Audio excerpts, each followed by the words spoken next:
ವಿಖ್ಯಾತರಾಗಿದ್ದಾರೆ. ಅಲ್ಲದೆ ವಿದ್ಯಾರ್ಥಿಗಳಿಗೆ ಬೋಧಕೇತರ ಚಟುವಟಿಕೆಗಳಾದ ಆಟಗಳು, ರಂಗೋಲಿ ಸ್ಪರ್ಧೆ ಹಾಗೂ ಮತ್ತಿತರ ವಿಧಾನಗಳ ಮೂಲಕ ವಿದ್ಯಾರ್ಥಿ ಅಳವಡಿಸಿಕೊಳ್ಳಲು ಶ್ರಮವಹಿಸಿರುತ್ತಾರೆ. ಸರ್ಕಾರದ ಎಲ್ಲ ನೂತನ ತಂತ್ರಾಂಶಗಳನ್ನು ಅಳವಡಿಸಿಕೊಂಡು ಕಾಲೇಜುಗಳಲ್ಲಿ eco club, standards club and red ribbon ಕ್ಲಬ್ಸ್ಗಳನ್ನು ಸ್ಥಾಪನೆ ಮಾಡಿ ವಿದ್ಯಾರ್ಥಿಗಳ ಸರ್ವ ರೀತಿಯ ಬೆಳವಣಿಗೆಗೆ ಕಾರಣಕರ್ತರಾಗಿರುತ್ತಾರೆ. ಇವರ ಸೇವೆಯನ್ನು ಪರಿಗಣಿಸಿ ಕರ್ನಾಟಕ ಸರ್ಕಾರ ಉತ್ತಮ ಪ್ರಾಧ್ಯಾಪಕ ಪ್ರಶಸ್ತಿ, ಎಜುಕೇಷನ್ ಎಕ್ಸಲೆನ್ಸ್ ಅವಾರ್ಡ್ ನೀಡಿ ಗೌರವಿಸಲಾಗಿದೆ. ಸರ್ಕಾರದ ಯೋಜನೆಗಳನ್ನು ವಿದ್ಯಾರ್ಥಿಗಳಿಗೆ ತಲುಪಿಸುವಲ್ಲಿ ಯಶಸ್ವಿಯಾಗಿದ್ದಾರೆ. ಇಂತಹ ವ್ಯಕ್ತಿಯನ್ನು ನಾವು ಸನ್ಮಾನಿಸುತ್ತಿರುವುದು ನಮ್ಮ ವಿಶ್ವಗುರು ಸೊಸೈಟಿಯ ಹೆಮ್ಮೆ ಎನಿಸುತ್ತದೆ. ಮತ್ತೆ ನಮ್ಮ ಇನ್ನೊಬ್ಬರು ಆತ್ಮೀಯ ಸ್ನೇಹಿತರು ಮಾಧ್ಯಮ ಲೋಕದಲ್ಲಿ ಇಡೀ ಮಂಡ್ಯ ಜಿಲ್ಲೆಯಲ್ಲಿ ದಕ್ಷತೆಯಿಂದ ಸುದ್ದಿಯನ್ನ ವರದಿಗಾರರಾಗಿ ಮತ್ತೆ ಕೆಲವು ಸುದ್ದಿವಾಹಿನಿಯ ಮುಖ್ಯಸ್ಥರಾಗಿ ಕೆಲಸ ಮಾಡ್ತಿರ್ತಕ್ಕಂಥ ಶ್ರೀ ಮಾದರಳ್ಳಿ ರಾಜು ಸರ್ ಅವರು ಹಿರಿಯ ಪತ್ರಕರ್ತರು. ಇವರ ತಂದೆ ಎಂ ಸಿದ್ದಯ್ಯ, ತಾಯಿ ಚೆನ್ನಮ್ಮ, ಮದ್ದೂರು ತಾಲೂಕಿನ ಮಾದರಳ್ಳಿ ಗ್ರಾಮ. ಸ್ವಗ್ರಾಮದಲ್ಲಿ ಪ್ರಾಥಮಿಕ ಶಿಕ್ಷಣ, ಹನುಮಂತನಗರ ಭಾರತೀಯ ವಸತಿ ಶಾಲೆಯಲ್ಲಿ ಪ್ರೌಢ ಮತ್ತು ಪಿಯುಸಿ, ಕೆಎಂಡಿಯ ಭಾರತೀಯ ಕಾಲೇಜಿನಲ್ಲಿ ಪದವಿ ನಂತರ ವ್ಯಾಪಾರ ಕ್ಷೇತ್ರಕ್ಕೆ ಕೈ ಹಾಕಿ ನಷ್ಟ ಅನುಭವಿಸಿ ಪತ್ರಿಕಾ ರಂಗಕ್ಕೆ ಪಾದಾರ್ಪಣೆ. ಉದಯಕಾಲ ಪತ್ರಿಕೆಯಲ್ಲಿ ವರದಿಗಾರನಾಗಿ, ಪತ್ರಿಕೆಯ ಮುಖ್ಯಸ್ಥನಾಗಿ 3 ವರ್ಷಗಳ ಸೇವೆ. ನಂತರ ದೃಶ್ಯ ಮಾಧ್ಯಮಕ್ಕೆ ಪ್ರವೇಶ. ಅಮ್ಮೋಕ್ ಟಿವಿಯಲ್ಲಿ 3 ವರ್ಷಗಳ ಬಳಿಕ ಮಂಡ್ಯ ಮಾತು ಪತ್ರಿಕೆಯಲ್ಲಿ 1 ವರ್ಷ, ಉದಯವಾಣಿ ಪತ್ರಿಕೆಯಲ್ಲಿ 1 ವರ್ಷ, ವಿಜಯವಾಣಿ ಪತ್ರಿಕೆಯಲ್ಲಿ ಮಂಡ್ಯ ಜಿಲ್ಲೆಯ ವರದಿಗಾರನಾಗಿ 9 ವರ್ಷ ಕಾರ್ಯನಿರ್ವಹಿಸಿರುತ್ತಾರೆ. ನಿಷ್ಪಕ್ಷಪಾತ ವರದಿಗಾರಿಕೆ ಮಾಡಿದ ಪರಿಣಾಮ ಕೊಲೆ ಬೆದರಿಕೆ, ಕೊಲೆ ಯತ್ನ ಕೂಡ ನಡೆದಿದೆ. ಯಾವುದಕ್ಕೂ ಅಂಜದೆ ಇದ್ದರೆ ತಮ್ಮ ಸ್ವಂತ ಯೂಟ್ಯೂಬ್ ಚಾನೆಲ್ ಪರಮ ಟಿವಿ ನಡೆಸುತ್ತಾ ನೊಂದ ಜನರ ಪರವಾಗಿ ಧ್ವನಿಯೆತ್ತುವ ಕಾಯಕ ಮಾಡುತ್ತಿದ್ದಾರೆ. ವಿಶೇಷ ಎಂದರೆ ಇಂದು ಅವರ ಜನ್ಮದಿನ ಕೂಡ ಹೌದು. 49ನೇ ವರ್ಷ ಪೂರೈಸಿ 56ನೇ ವರ್ಷಕ್ಕೆ ಕಾಲಿಟ್ಟಿರುವ ಇವರಿಗೆ ಮಂಡ್ಯ ಜಿಲ್ಲಾ ಕನ್ನಡ ಸಾಹಿತ್ಯ ಪ್ರಶಸ್ತಿಗಳು ಮತ್ತೆ ಉತ್ತಮ ಪತ್ರಕರ್ತ ಪ್ರಶಸ್ತಿಗಳು ಇವರ ಮುಡಿಗೇರಿವೆ. ಇವತ್ತು ಮಂಡ್ಯ ಜಿಲ್ಲೆಯಲ್ಲಿ ಔದಾರ್ಯ ಚಾಪನ ನಡೆಸಿ ಮನೆ ಮಾತಾಗಿರುವ ನಮ್ಮೆಲ್ಲರ ಹೆಮ್ಮೆಯ ಸುಪುತ್ರ ಶ್ರೀ ಮಾದರಳ್ಳಿ ರಾಜು ಅವರು ಕೂಡ ಇವರನ್ನು ವಿಶ್ವಗುರು ಸೊಸೈಟಿ ವತಿಯಿಂದ ಸಾಧಕರಿಗೆ ಸನ್ಮಾನವನ್ನು ಮಾಡ್ತಾ ಇರ್ತಕ್ಕಂಥದ್ದು ನಮ್ಮೆಲ್ಲರ ಸೌಭಾಗ್ಯ ಅಂತ ಭಾವಿಸ್ತೇವೆ.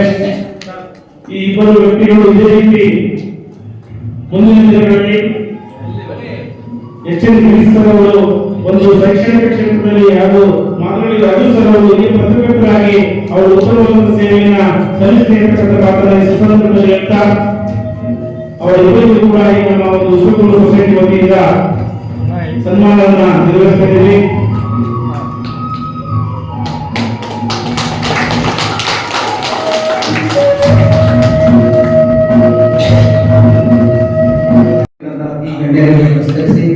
ನಮಸ್ಕರಿಸಿ ಯಾವ್ದೊಂದು ಗಾದೆ ಹೇಳಿದ್ದಾರೆ, ಹಿರಿಯ ಹೇಳಿದ್ದಾರೆ.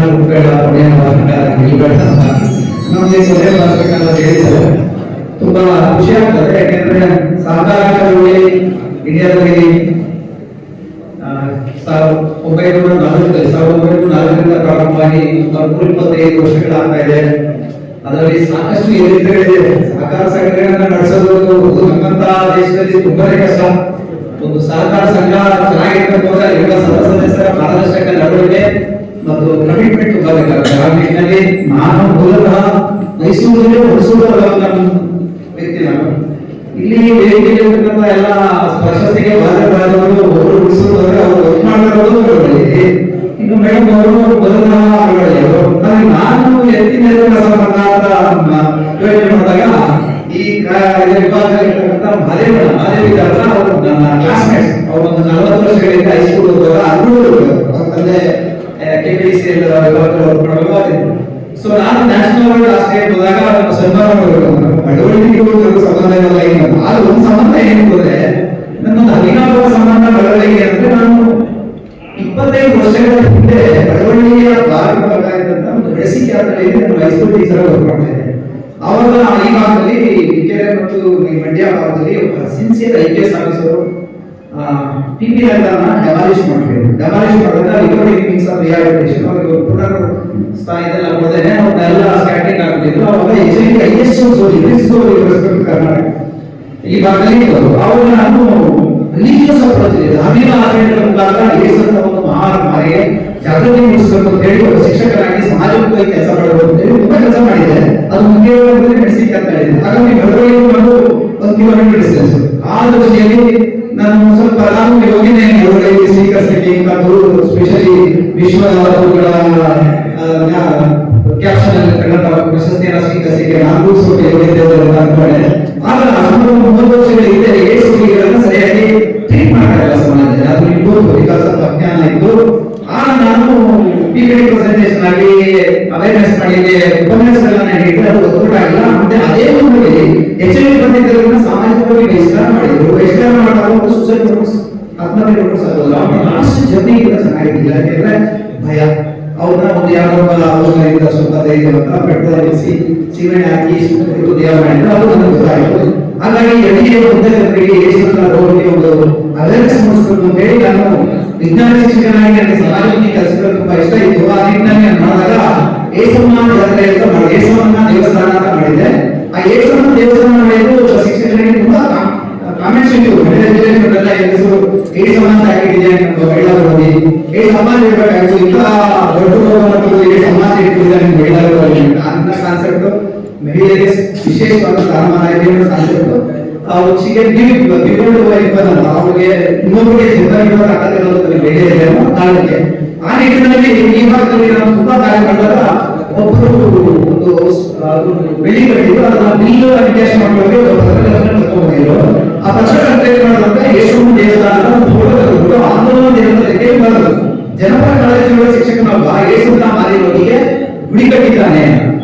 ಅವ್ರು ಚಿಕ್ಕ ಹಲವಾರು ಚಿಕ್ಕ ಆರ್ಟಿಕಲ್ ಬಂತು. ಆ ಆರ್ಟಿಕಲ್ ಯಾವ ಲೆವೆಲ್ ಬೇಕು ಅಂದ್ರೆ 2021ನೇ ಇಸ್ವಿಯೊಳಗೆ ನನ್ನ ಅಂತಾರಾಷ್ಟ್ರೀಯ ಮಟ್ಟಕ್ಕೆ ತಗೊಂಡು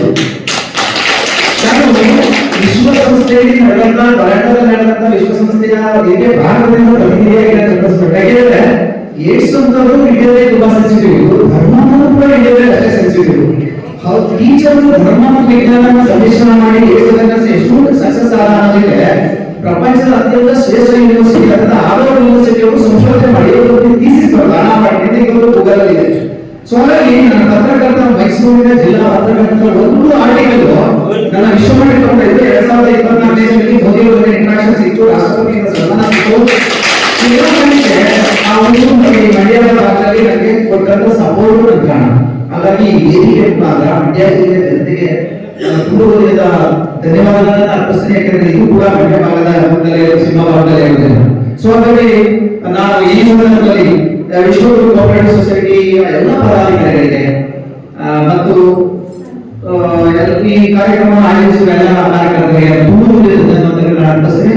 ಮತ್ತೆ ಇಂಥ ಕಾರ್ಯಕ್ರಮಗಳನ್ನ ನಾವು ಇನ್ಸ್ಪೆಕ್ಟರ್ ಆಫ್ ಮೈಂಡ್ ಸೆಲೆಕ್ಟ್ ಮಾಡಿರುವ ಎಲ್ಲರೂ ಕೂಡ ಬೇರೆ ಬೇರೆ ಕ್ಷೇತ್ರದಲ್ಲಿ ಗಣನೀಯ ಸೇವೆ ಸಲ್ಲಿಸಿದ್ದಾರೆ. ನಿಮ್ಮ ಕಾರ್ಯ ಇನ್ನಷ್ಟು ಮುಂದುವರಿಸಿದ್ರೆ ಅದು ಮತ್ತಷ್ಟು ಜನರಿಗೆ ಪ್ರೇರಣೆ ಸಿಗ್ತದೆ. ಅದಲ್ಲದೆ ನಮ್ಮನ್ನ ಗುರುತಿಸಿದಾಗ ನಮ್ಮ ಜವಾಬ್ದಾರಿ ಇನ್ನಷ್ಟು ಹೆಚ್ಚಿಸುತ್ತದೆ.